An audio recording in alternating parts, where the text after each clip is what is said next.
There was definitely a tension between the revolution and the time. Alan Leeds had some experience as a tour manager by the time he started with Prince. His first stint on the road was with James Brown. Hey, kid, 5 minutes. The time really came to those shows every night determined to run the revolution off the stage. That was their goal in life, is we're going to kick them in the ass and we're going to show Prince. And more nights than not, they did that. We competed about everything. The best car, the best outfit, the best song, the best stage performance. It was all competition driven. The rivalry was intense both on and off the stage. Our parties were ghetto parties.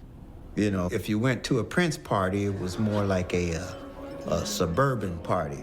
Ours was a straight up basement party. You come in, folks would be naked on the bed, dancing with the lampshade on their head, and it was just madness.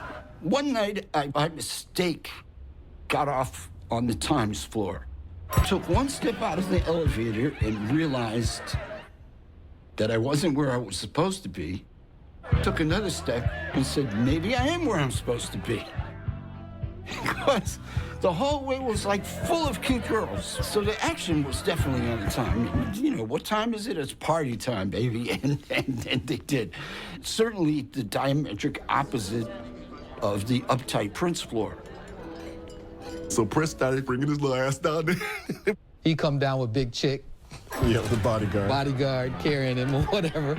And he thought that everybody was going to stop and go, oh, Prince. People didn't care. They didn't care. And so he would get upset sometimes. Nobody cared, and he would just leave. A sense of resentment on both sides began to fester and soon created a conflict that could not be overcome. Prince had told us we weren't allowed to produce any outside acts, but we had gotten the gig producing the SOS band in Atlanta. We got caught in a snowstorm down there and missed a gig in San Antonio with the time. And of course, Prince comes to me before the show and says, Jelly Bean, where's your buddies? Prince himself helped cover the Time's missing bandmates, playing bass behind the curtains on the side of the stage, as Jerome made his first appearance with an actual instrument out front. And so we got to the gig and everything. But the last two shows, everybody's there. You could just feel the tension. You could feel that something gonna happen after, the tour is over. The tour ended, and maybe 6 weeks later, Terry gets a call from Prince, and Prince goes, meet me at Sunset Sound at 5 o'clock. So when we got there, we walk into the room. It's Prince, Morris, Jesse, and then myself and Terry. So we sit down, and Prince just goes, I told you not to produce outside bands. And you guys produced the SOS band. So you're fired. And I was like, okay. And I got up and walked out the room. And, the crazy thing about it is Morris's band, but Prince did the firing. I know after that meeting when we got fired, I know that Morris, just shut down and just disappeared. That, of course, was the turning point for the whole band, and it must have been such a hard time for Morris, because at this point, Prince controlled his whole life.